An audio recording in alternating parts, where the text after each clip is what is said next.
రైతు సోదరులందరికీ నమస్కారం అండి. ఈరోజు మనం మొక్కజొన్నలో వచ్చే ఫాస్ఫరస్ న్యూట్రియన్స్ లోపం అంటే మనం ఉదా రంగులేక మారుతూ ఉంటుందండి. ఎరుపు రంగు కొంతమంది రైతులు మన రాయలసీమ ప్రాంతాల్లో అయితే ఇలా ఉదా రంగులేక అంటే పర్పుల్ కలర్ ఇలా మారుతూ ఉంటాయండి. ఆకులు అంచులు వెంబడి మొక్కజొన్నలో ముఖ్యంగా మీరు గమనించినట్లయితే మీరు చూడండి, ఇది మా పక్కన ఉన్న ఫీల్డ్లో అబ్జర్వ్ చేయడం జరిగిందండి. ముఖ్యంగా మొక్కజొన్న రైతులు ప్రతి ఒక్కరూ తెలుసుకోవాల్సిందండి. ఎందుకంటే ఇప్పుడు ప్రస్తుతం మొక్క ఎదిగే దశలో ఫాస్ఫరస్ లోపం అనేది మనము ముఖ్యంగా గమనిస్తాము. మీరు చూడొచ్చు, ఎరుపు రంగులోకి ఇలా ఆకుల అంచెలు అలాగే ఆకుల అంచెలు వెంబడి ఇలా మనకు కలర్ మారుతూ ఉంటుందండి. ఉదా రంగులోకి మారుతూ ఉంటాయి. అదే పర్పుల్ కలర్ అంటారండి. ముఖ్యంగా వీడియో చూస్తున్న ప్రతి ఒక్క రైతు అందరూ సబ్స్క్రైబ్ చేసుకోవాలండి. అలాగే వీడియోని లైక్ చేయాలి. మీరు వీడియో లైక్ చేయడం వల్ల మనలాంటి తోటి రైతులకు కూడా వీడియో వెళ్ళడం జరుగుతుంది. అలాగే మీరు సబ్స్క్రైబ్ చేసుకుంటే మీకు ఇలాంటి విషయాలు అలాగే నాకు కూడా మోటివ్గా ఉంటుందండి. దయచేసి అందరూ సబ్స్క్రైబ్ చేసుకోండి. ఇప్పుడు ఫోటోలో చూస్తున్నట్లు మనకి ఇలా కలర్ మారుతూ ఉంటుందండి.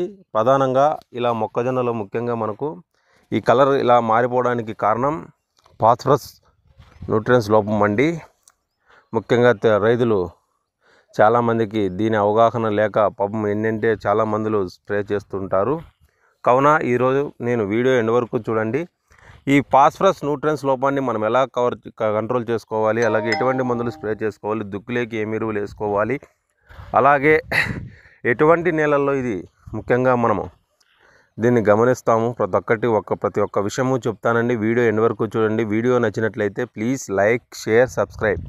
Thank you. ముఖ్యంగా టాపిక్లోకి వెళ్ళిపోదాం. ప్రస్తుతం మొక్కజొన్న అనేది మన ప్రాంతాల్లో చాలా దగ్గర కల్టివేట్ చేస్తున్నారు, సాగు చేస్తున్నారు. ఎందుకంటే మార్కెట్లో మధ్య రకంగా రేట్లు ఉండడం కానీ, అలాగే తక్కువ పెట్టుబడితో పంటను ఆర్జించవచ్చు. అలాగే ముఖ్యంగా మన రైతులు గమనించినట్లయితే మొక్కజొన్న కానీ తక్కువ పెట్టుబడి అవుతుంది. అలాగే మార్కెట్లో కొద్దిగా మధ్య రకంగా రేట్లు ఉన్నాయి. కావున రైతులు దీన్ని సాగు చేయడానికి మొగ్గు చూపుతున్నారు. ముఖ్యంగా ఈరోజు మనము ఫాస్ఫరస్ లోపం, న్యూట్రియన్స్ లోపాల్లో ఫాస్ఫరస్ అనేది ప్రధానమైనదండి. మొక్క ఎదగడానికి, మొక్కజొన్నలు అయితే మొక్క ఎదగడానికి, అలాగే మొక్క మన నిర్దిష్ట స్థాయిలో, అలాగే కనుపులు పెరగడానికి, కాండం నిర్దిష్ట స్థాయిలో పెరగడానికి, అలాగే మనకు పొట్ట తీసుకున్న దశలో పైన మేల్ ఫ్లవర్స్ రావడానికి మనకు ఫాస్ఫరస్ అనేది చాలా ప్రధానమైనదండి. అలాగే వివిధ రకాల మొక్కలో జరిగే చర్యలకు కూడా మనకు ఫాస్ఫరస్ అనేది మనకు చాలా ప్రధానమైనదండి. అలాగే ఇప్పుడు మీరు ఈ ఫాస్ఫరస్ అనేది వివిధ రకాల పంటల్లో ఒక రకం పనిచేస్తుందండి. ఒకవేళ మన టమోటా ఇలాంటి కూరగాయల పంటల్లో పూత రావడానికి, అలాగే కొమ్మలు బాగా పగలడానికి, ఇలా అన్ని రకాల పనులకు మనకు ఫాస్ఫరస్ న్యూట్రియన్స్ అనేది మనకు ఉపయోగపడతాయి. కావున ముఖ్యంగా ఈ మొక్కజొన్నలో ఇలా ఎరుపు రంగులోకి మారుతూ ఉంటుందండి. దయచేసి రైతులు, ఇది న్యూట్రియన్స్ లోపం అండి, ఏ తెగులు కాదు. కావున దీన్ని మనము చాలా ఈజీగా దీన్ని కంట్రోల్ చేసుకోవచ్చు అండి. ప్రస్తుతం మన చలి వాతావరణంలో మొక్క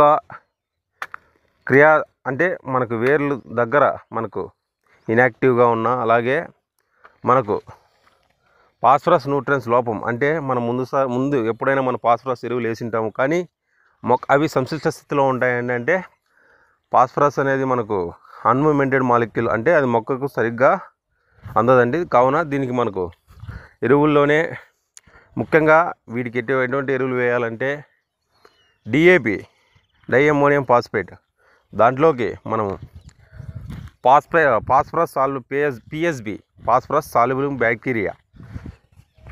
బ్యాక్టీరియాను కలిపి మన డిఏపిలో దుక్కిలో మనం చల్లుకున్నట్లయితే మన భూమిలో ముందు వేసిన ఫాస్ఫరస్ ఎరువులు కూడా మొక్కకు సమృద్ధివంతంగా అంది ఇలా నేను చూపిస్తున్నట్లు ఆకులు ఉదా రంగులోకి రాకుండా, ఆ పర్పుల్ కలర్లోకి రాకుండా మనము కొంతవరకు నిర్మూలించవచ్చు. సార్ మేము విత్తిన తర్వాత విత్తిన 15-20 రోజుల్లో మాకు ఇలా ఆకులు ఇలా కనపడుతున్నాయి. ఇవి ఏ నేలలో ఎక్కువగా వస్తుంది? ముఖ్యంగా ఆమ్ల నేలలండి. అంటే 6.2, 6.5 లోపల ఉండే ఆమ్లం ఉదాసన సూచిక అంటే సాయిల్ pH ఆమ్లంగా ఉంటే మనకు ఫాస్ఫరస్ అనేది న్యూట్రియన్స్ లోపం ఎక్కువగా కనపడుతుంది. అలాగే కాల్షియం ఎక్కువ ఉన్న నేలల్లో కూడా అలా కనపడుతుంది. అలాగే ఐరన్, ఫెర్రస్ లోపం అంటే మీరు ఐరన్ అంటారండి. ఐరన్ ఎక్కువగా ఇనుము అంటారు న్యూట్రియన్స్లో. ఫెర్రస్ ఎక్కువగా ఉన్న సాయిల్లో మనకు ఫాస్ఫరస్ ఉంటుంది. అలాగే ఈ ఫాస్ఫరస్ అనేది అన్మూమెంటెడ్ అండి, అంటే మొక్కకు అంత తొందరగా అందదు. కావున ఈ ఫాస్ఫరస్ను మనకు ముఖ్యంగా మనం చెప్పానండి ఇంతకుముందు, డిఏపిలో మన పిఎస్బి బ్యాక్టీరియా మనకు దొరుకుతాయండి. చాలా కంపెనీలు దొరుకుతాయి. ఎరువుతో కలిపి మనము దిక్కులోకి కానీ, లేకుంటే తొగి మనకు ఫస్ట్ కలుపు తీసిన తర్వాత ఫర్టిలైజర్ చల్లుతాం కదండి. యూరియాతో పాటు మనము 24-24-0 మార్కెట్లో దొరుకుతుంది. విత్ మనకి మైక్రోన్యూట్రియన్స్ మిక్చర్తో వస్తుంది. 24-24-0 మనము ఫస్ట్ దఫా దాంట్లోకి ఇండి రూట్స్ అనే మేజ్ స్పెషల్ గ్రాన్యూల్స్ వస్తాయండి. అవి చల్లుకోవడం వల్ల మొక్కకు ఫాస్ఫరస్ లోపం, అలాగే కరగని ఉన్న ఫాస్ఫరస్ కూడా ఇండి రూట్స్ అనేటివి విత్ మైక్రోబ్స్ యాడెడ్ అండి. PSB, KSB all type of microbials ఉంటాయి. కొన్ని కోట్ల కణాలు ఉంటాయండి ఇండి రూట్స్లో. అవి వేయడం, ఆ ఫర్టిలైజర్తో కలిపి వేయడం వల్ల మనకు ఫాస్ఫరస్ అనేది మొక్కకు సమృద్ధివంతంగా అందజేసి మనకి ఇలా మొక్కను నలుపుదనంగా మార్చి మొక్క బాగా ఎదగడానికి, అలాగే కండలు బాగా రావడానికి ఇండి రూట్స్, అలాగే ఆ 24-24 ఫర్టిలైజర్ కరిగించి మొక్కలకు అందజేస్తుంది. ముఖ్యంగా ఈరోజు మనం గమనించినట్లయితే, సార్ ఫర్టిలైజర్ వేసేసాము, తర్వాత ఇలా ఉన్నాయి అంటే మనం ఏం చేయాలి? ఓకే, స్ప్రేయింగ్లో ఫస్ట్ దఫా మనం ఒక పురుగు కొడతాం. ఎందుకంటే ఫస్ట్ దఫా మనకు ఆకులు తినే పురుగులు వస్తాయి. కావున దాని ఫస్ట్ స్ప్రేయింగ్లోనే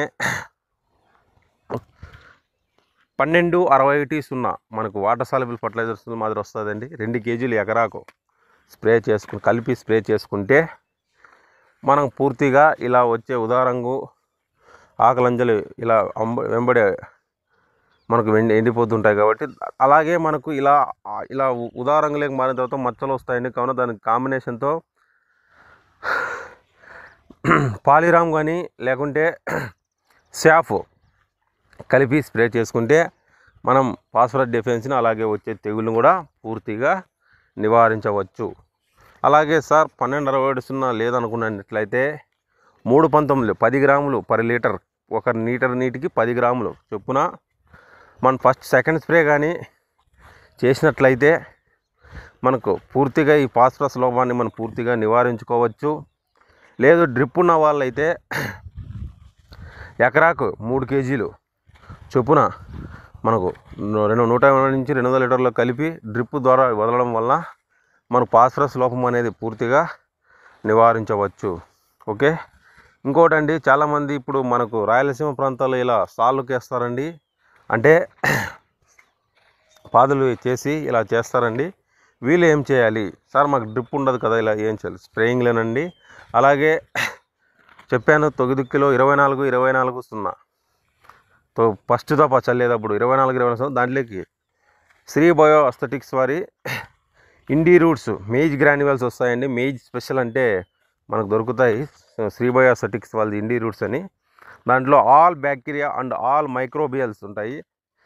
అవి ఏం చేస్తాయంటే భూమిలో కరగని మనకు ఒక న్యూట్రియన్ సంబంధించిన కొన్ని బ్యాక్టీరియాలు ఉంటాయండి దాంట్లో.